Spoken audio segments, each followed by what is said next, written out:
You're listening to The Real Short Box, a comic book podcast made for geeks by geeks.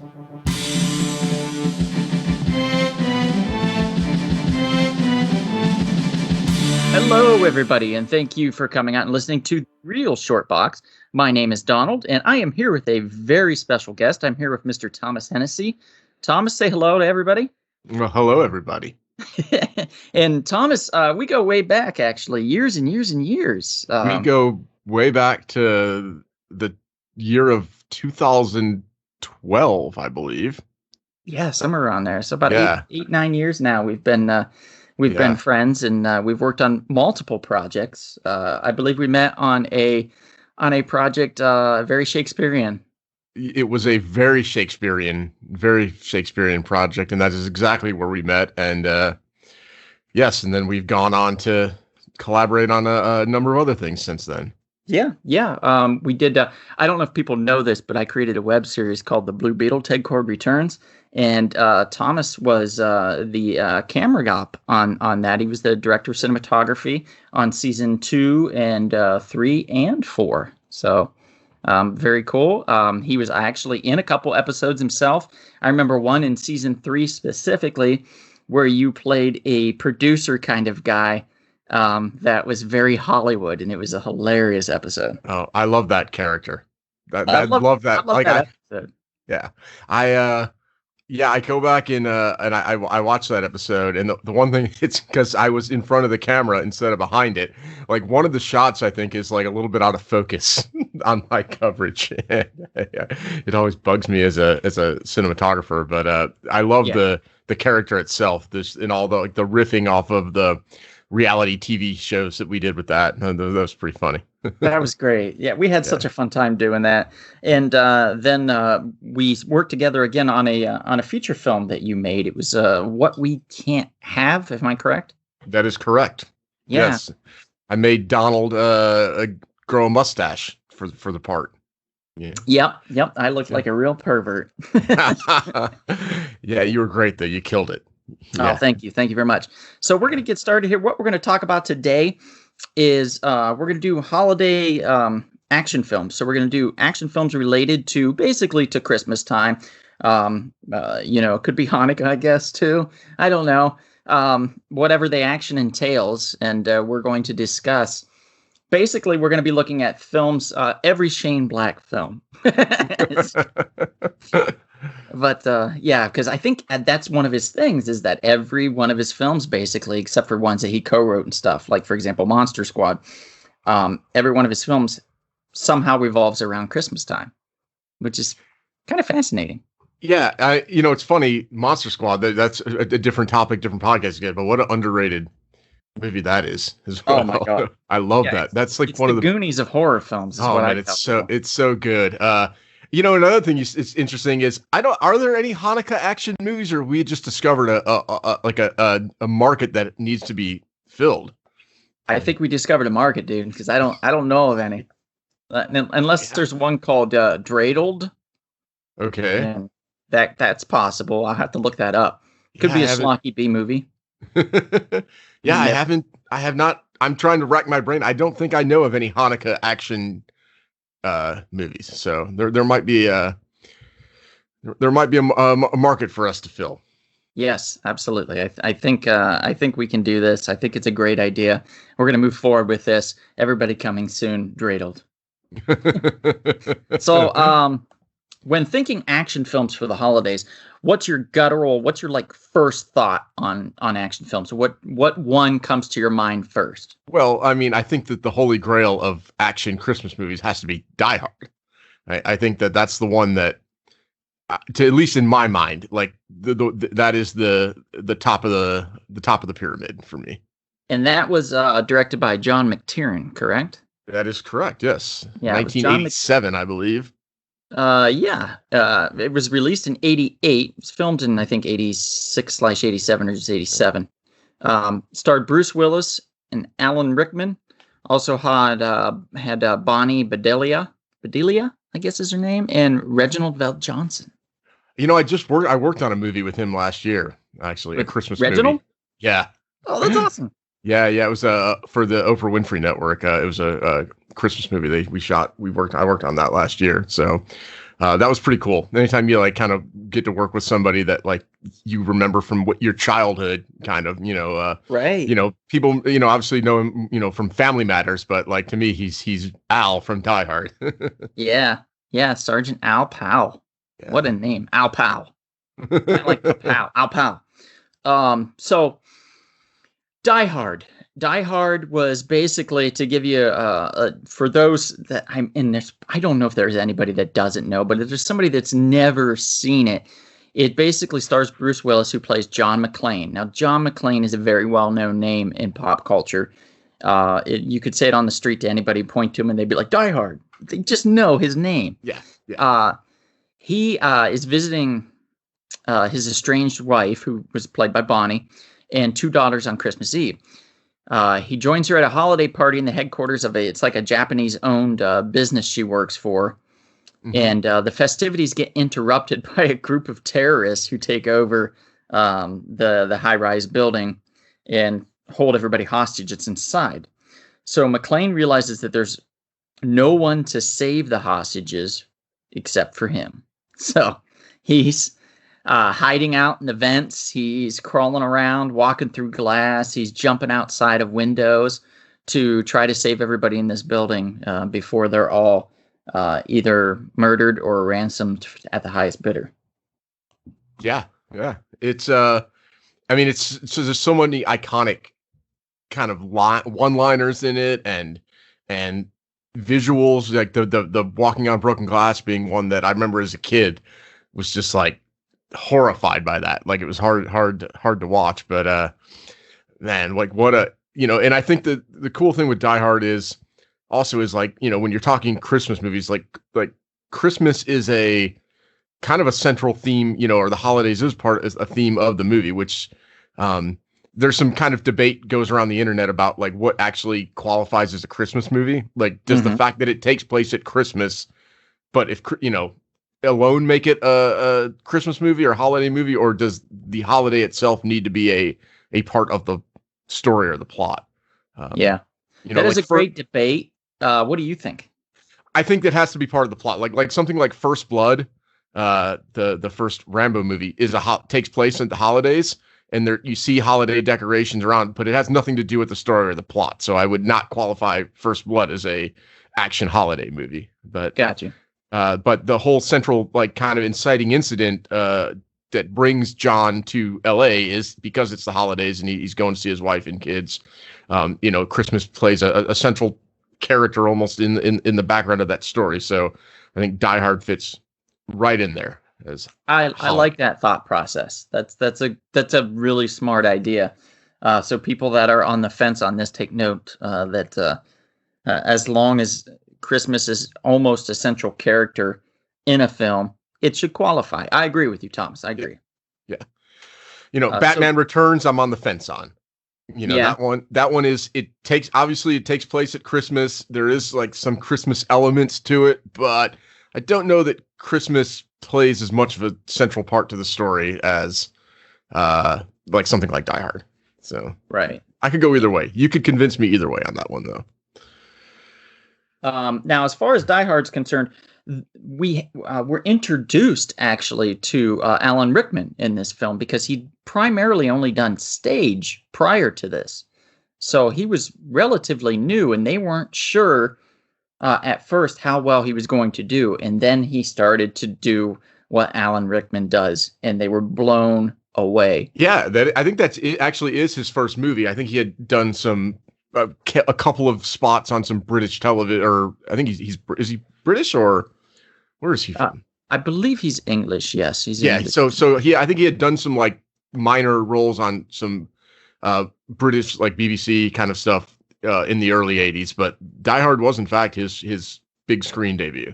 Yeah, and there's one part, in spoilers for those that don't know and haven't seen the movie, but in the end, Hans takes a fall. He falls out of it's a window or out of the top on the roof. I can't remember. No, I think the window. I think they're on.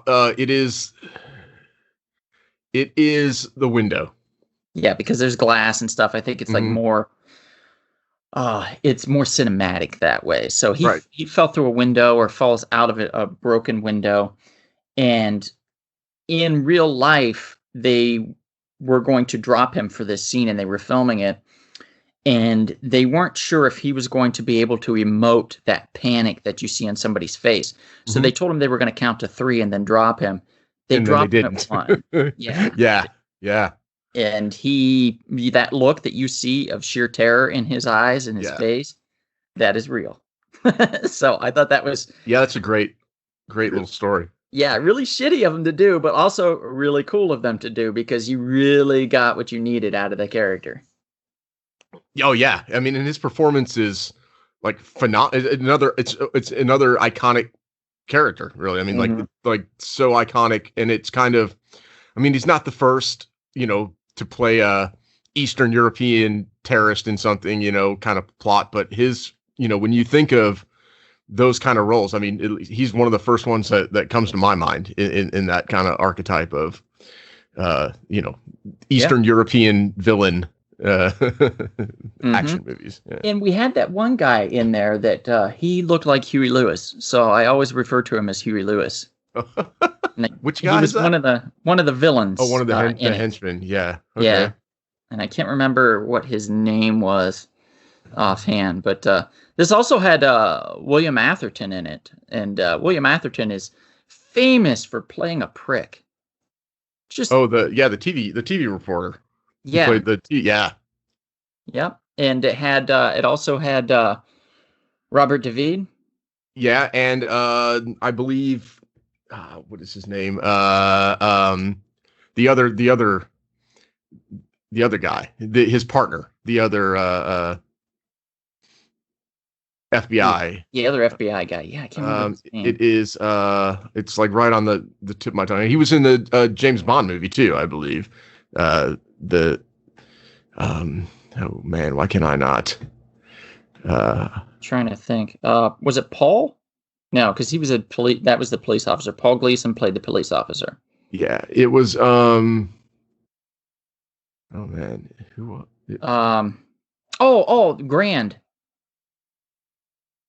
Grand Bush. I think that's his name. That's a real name. Yeah, that's really his name. It was Grand Bush. Yeah, because they were the Johnson and Johnson. Yeah. Yep. That's him. Yeah. And I'm not complimenting somebody. I'm actually mentioning a name. It's Grand Bush is his name. Grand. Just saying. And I'm trying to remember. Like, so what's funny then is they both appear the next year together in License to Kill, with Robert Davi playing the obviously the main Bond villain, and then Grand Bush was a DEA agent, I believe. So wow, yeah, I don't remember that. Those Bond films. They were starring was it Timothy Dalton, correct? That was the second and last of the Dalton ones. And one of my all-time favorites. It's one I can always go back to for some reason.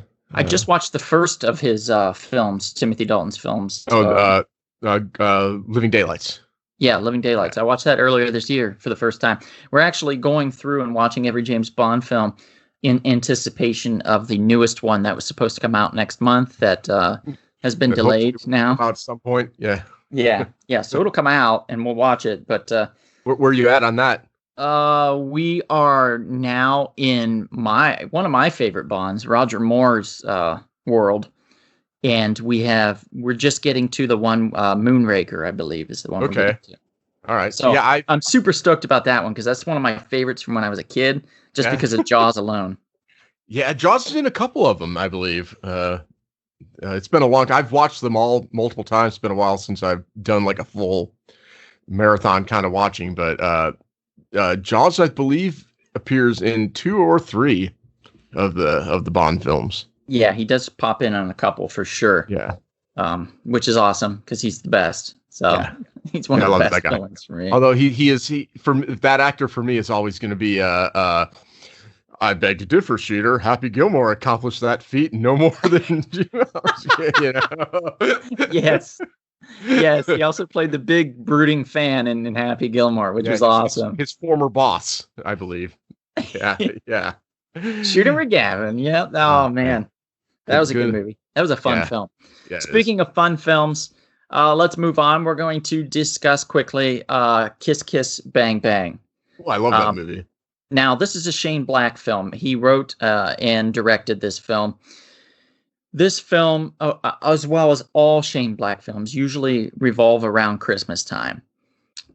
This one, for some reason, always felt a little more Christmassy to me. Mm-hmm. And so basically the story about this, and I'll break this down really quick, is a crook named Harry, which is played by Robert Downey Jr.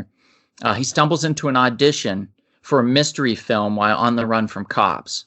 So he auditions for it, but he thinks that, like, he's still thinking about what just happened, and they ask him about somebody, and it just so happens it's one of his friends that had just died or something. And he gets all emotional and upset, and they're like, oh my God, this guy's perfect. So they hire him for the role. So he gets shipped off to Hollywood, where he's flung into a tangled, murderous conspiracy with his childhood sweetheart, Harmony, who's played by Michelle Monaghan. So she does a great job in this film. She's fantastic. And they also work with a hard-boiled private eye named Perry Van Schreck, who's played by Val Kilmer. Excellently played by Val Kilmer, I might add. One of his best roles in a while. It's a great deadpan, kind of affectionate parody of film noir tropes. And it came out, I believe it was in 2005, around October. It didn't do amazingly well in the box office, because at that point, Robert Downey Jr. was not a real great name to be advertised. He was definitely a different time for him. Yeah. This was at this point, Shane Black took a chance on him, and they had to pay for extra insurance in order to cover him on set, because everybody was afraid he was just going to run off and go do a bunch of drugs and disappear from set, and then they wouldn't get it filmed for another year or two. So he took a chance on him, and Robert had really turned things around. And the reason why I love this film so much is this is a pivotal role for Robert Downey Jr. This showed that he could turn around. He could make good on his promises. And this is the start of his skyrocketing career.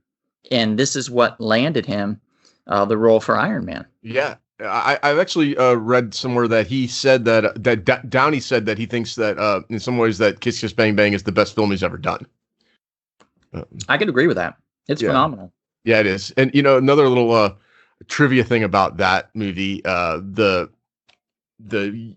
Michelle Monaghan's character when they show her as a kid is played by Ariel Winter, who is like of Modern Family fame. Now. Oh wow! Was the middle daughter in that. That was like one of her very young and early. I think that was her first movie. Oh wow! I did not know that. Yeah, that's good trivia. Okay. Yeah. So. But this is a really fun film. This one really caught me off guard. Really surprised me. I wouldn't say it's as per se Christmassy as Die Hard in that realm, but it does give you that spirit. You do sense that it's around Christmas time. And it is a very fun murder mystery kind of comedy that's great when you're on vacation for Christmas. So if you get a week or two off around that time, highly recommend popping this one in or streaming it, because it is a really good time, and it's a really good fun story too. It's a really it is. It's a phenomenal. And I think you nailed it with the kind of the spin on the noir and the like the hard-boiled private eye kind of movies, from the like the 40s and the 50s, as much as it's a modern kind of take on some of that with a with a little more contemporary spin. And it's a movie that I think is really underrated. Like it's not one that like a lot of people have seen, and it's not one that like I think people talk about a lot. So it's good that you bring that one up here, and maybe some other people listening who haven't seen it will treat themselves. I think it's just as good as Lethal Weapon, which is another one that I was going to briefly mention. That one, of course, had we had what was it? It was Mel Gibson and Danny Glover. Yeah, was in that getting film. too old for this shit. Right. Yeah. Right. Yep. And they played Riggs and Murtaugh, if I recall, were their names. Yeah. Directed by Richard Donner, who directed Goonies. Superman 2, and kind of. It's an American buddy cop action comedy, of course, very American. It was also created by Shane Black, written by him. It focuses on 2 LA Police Department detectives. I think it was Martin Riggs and Roger Murtaugh. And basically they get involved in a it's kind of like a conspiracy within the force, if I recall. Yeah, and that's is it Gary Busey chewing up scenery? Oh God, yeah. Gary Busey was in it too. He was fantastic. Gary Busey back in the 80s and 90s was always a go-to guy. He was phenomenal in everything he did. I think that we had who did we have? Yeah, we had Gary Busey, we had Danny Glover, Mel Gibson. There was what is her name? Jeez. Played the love interest. Oh man. You know who else is in Lethal Weapon? Grand Bush. That's right. Yeah. Grand Bush. Can't go wrong. It was Rene Russo. That's who it was. Is Rene Russo's in there? Yeah, she's in the Lethal Weapon series. Okay. I don't think she's in the first one. I don't think she's in the first one, but she pops in, I believe, in the second one, if I recall. Which is also around Christmas time. Yeah. Oddly enough. But yeah, it's got a great cast. Later on, we'll see, Joe Pesci. He pops in the later. I think it's the third one, right? I thought Joe Pesci was in the second one, but maybe it's the third one. And then Chris Rock's in the fourth. I know that. And then we get Jet Li in the fourth. It's just Tom Atkins. Tom Atkins is also in the first one. Can't forget him. We cannot forget mentioning Tom Atkins. When we're talking about action stars, Tom Atkins, Thrill Me from Night of the Creeps. Can't go wrong. But Lethal Weapon's another really fun one, I felt.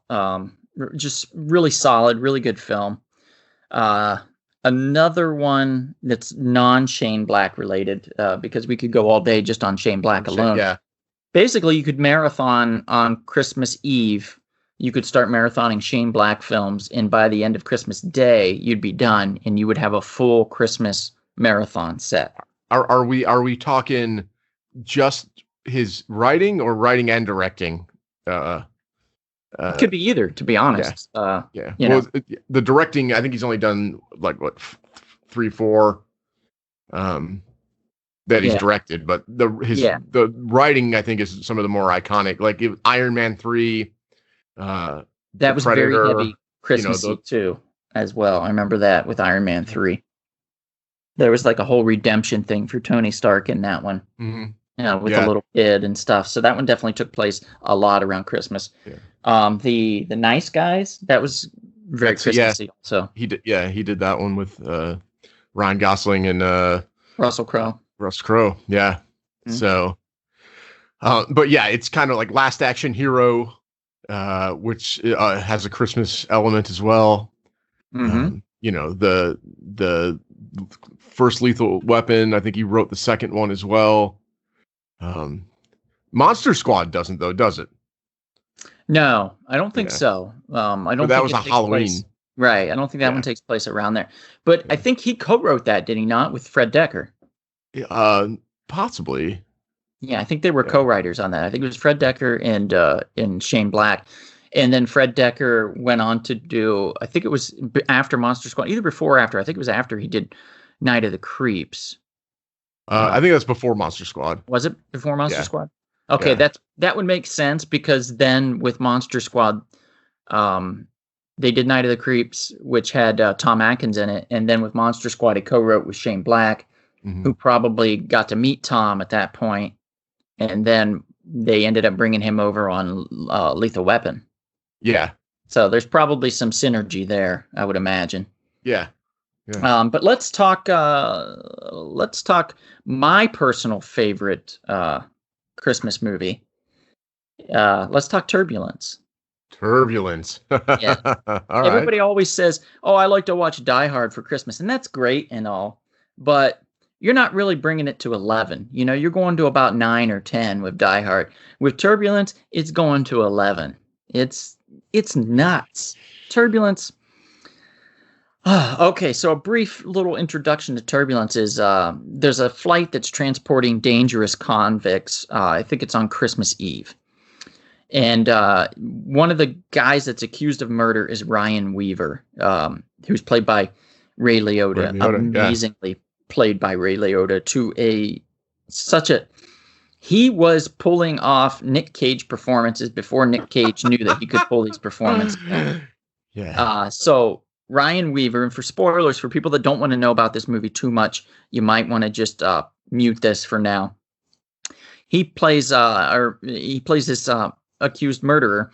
He manages to break free during the flight and causes complete havoc throughout the plane. Various people on board either get murdered or stuffed in a closet or, just tormented. And one of these people that is just tormented to death is poor Lauren Holly, who plays Terry. Mm-hmm. She's a flight attendant, and she is the one that has to fight Ray Liotta's character Ryan throughout this 2-level plane as he tries to bring it down and crash it into the city of, I believe it was LA at the time. He's trying to crash it into LA, and she's trying to save herself and anybody else that might still be alive on the plane. And it is amazing. You know who else is in Turbulence?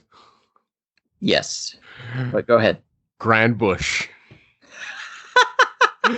This is the Grand Bush filmography podcast. I think we accidentally made our whole podcast about Grand Bush. Yeah, Dude, it's we've got to do another one and get him on and interview him.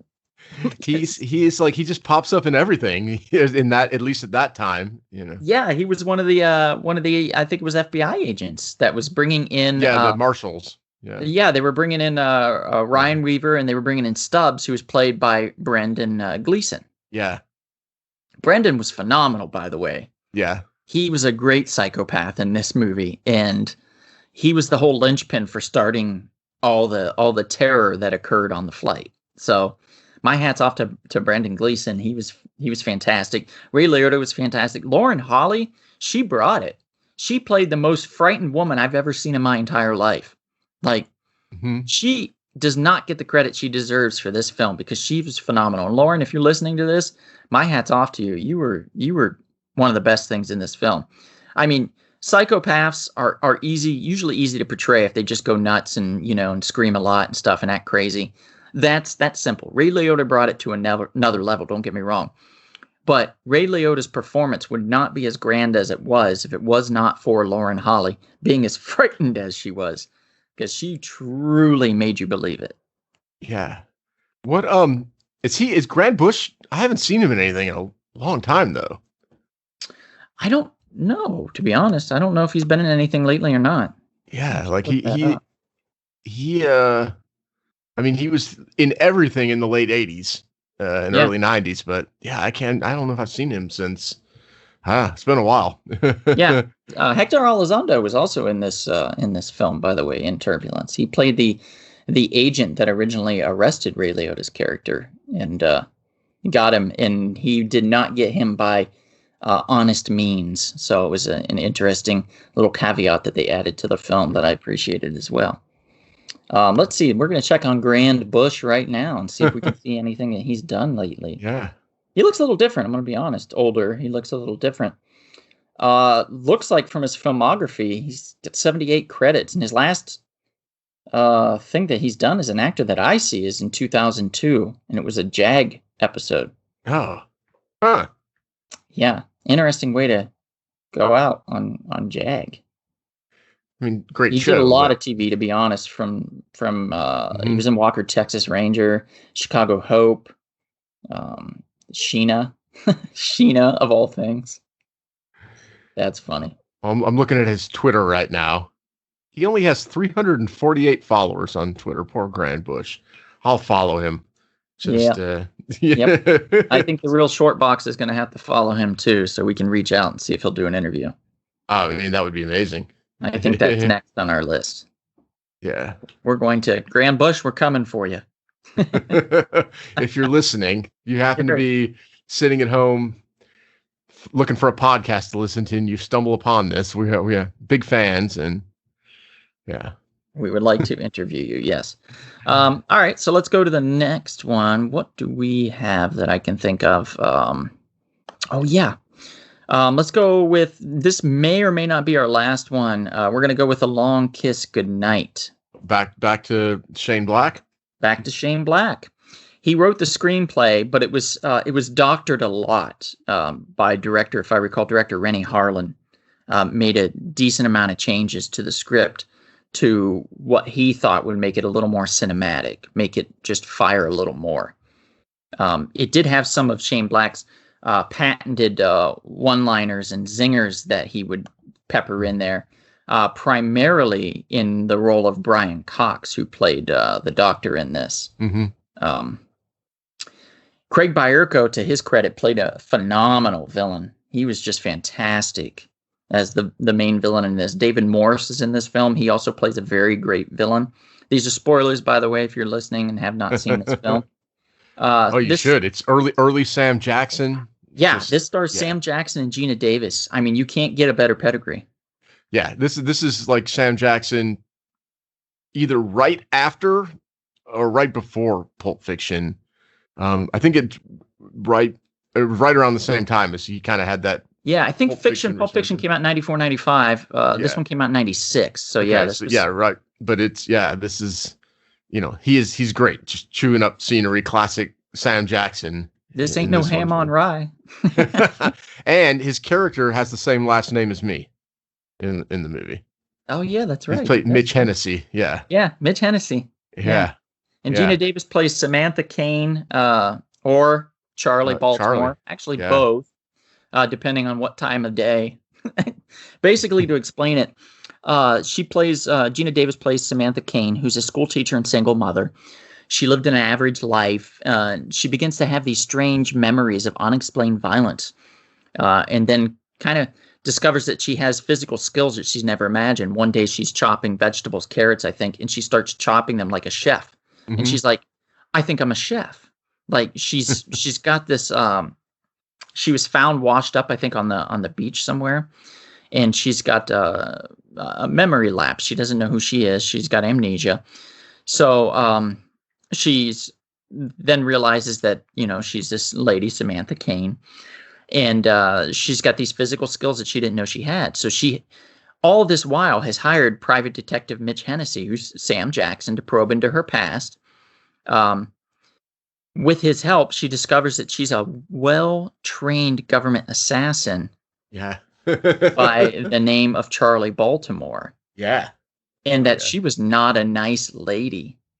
No. And so we kind of learn that Samantha's trying to balance Charlie internally as she's working with Sam Jackson to bring down this terrorist organization that's trying to blow up part of, if I recall, it was New York or New Jersey.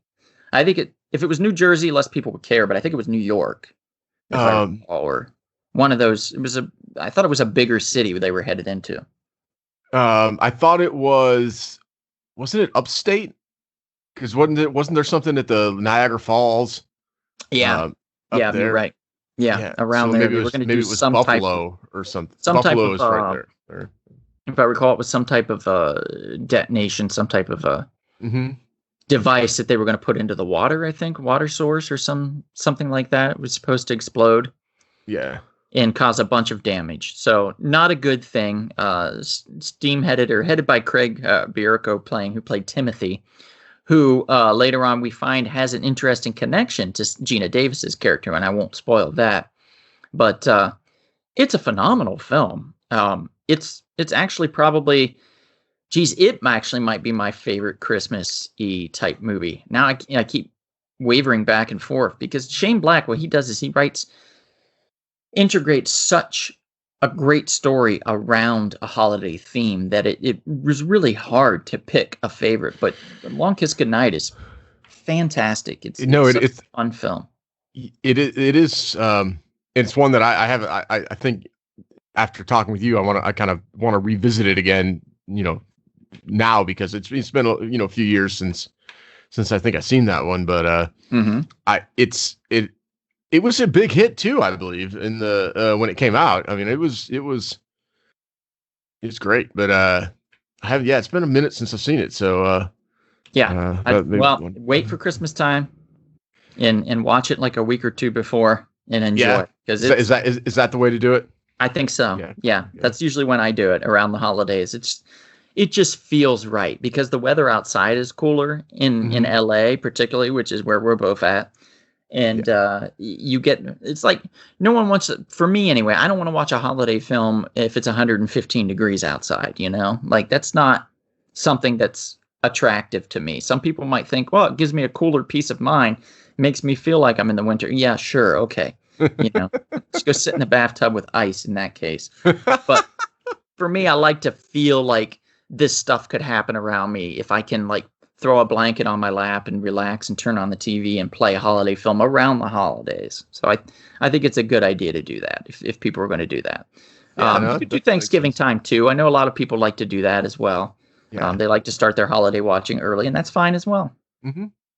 One more before we go here, Thomas, real quick.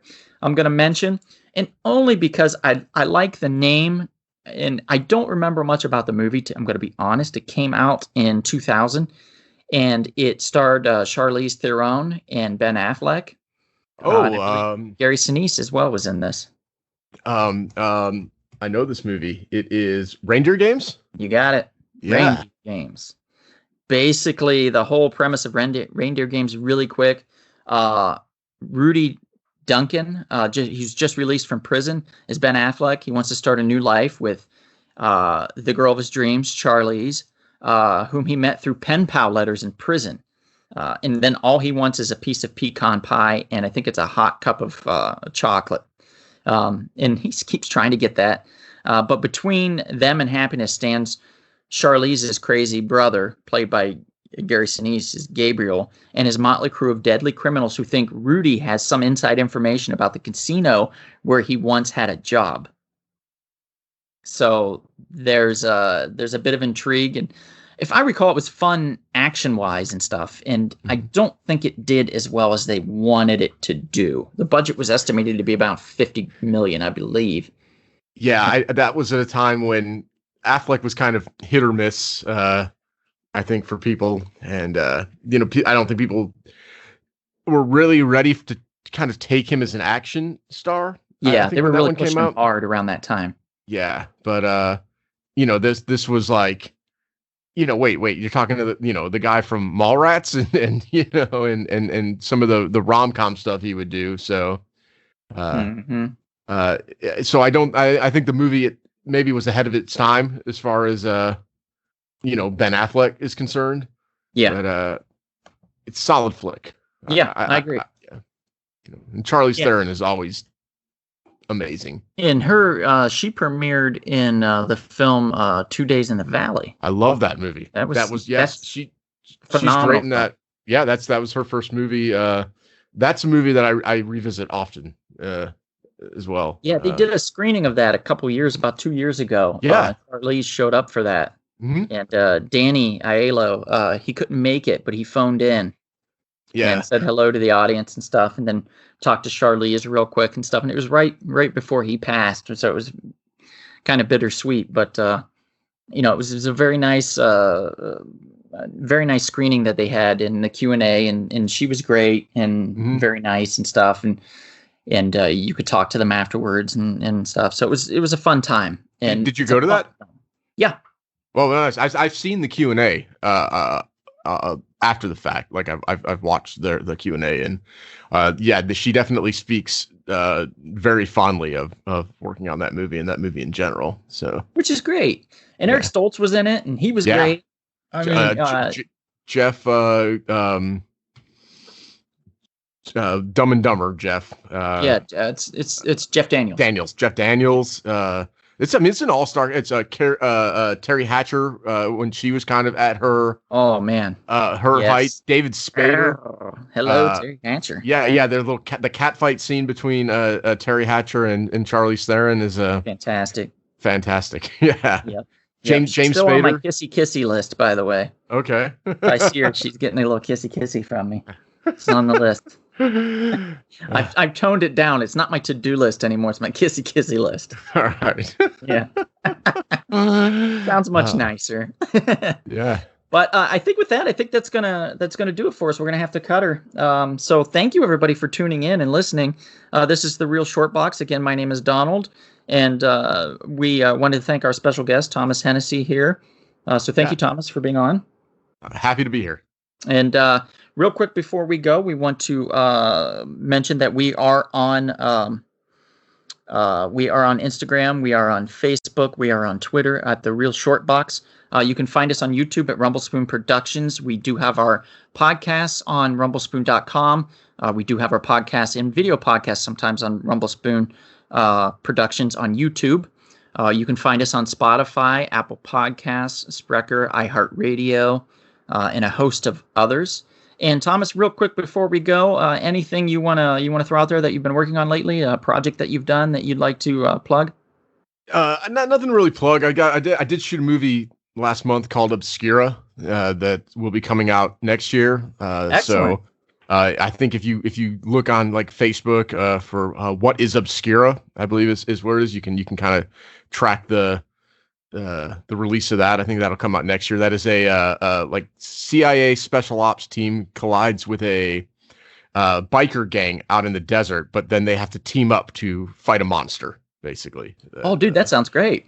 So that is I just shot that up in Nevada, rural Nevada, up in northern Nevada, in September. So kind of excited to see that come out. Still probably pretty hot during the day, I would imagine. It actually was it was relatively mild, mostly in the 80s, believe it or not, that far north. Yeah, it was the weather was incredibly mild for the most part.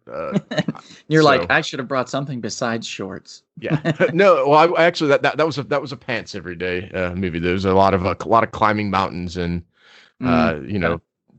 rough terrain to traverse to get a lot of those shots. We filmed it at a couple of old silver mines up in Nevada. So. Oh wow! Excellent. Yeah. That's so cool. Yeah. So. Well, you've heard it here. He's what was the name of the film one more time? It's called Obscura. Obscura. So Obscura, guys, when you get a chance, check that out on Facebook. Check out the page, and when it comes out, please check it out. It sounds really, really cool, Thomas. So thank you for being on. We appreciate it. Thank you all for tuning in for The Real Short Box. If we don't see you anytime soon out and about, perhaps sometime in the future, we will see you at the comic shop. This has been The Real Short Box. We'll see you at the comic shop. Thanks for listening.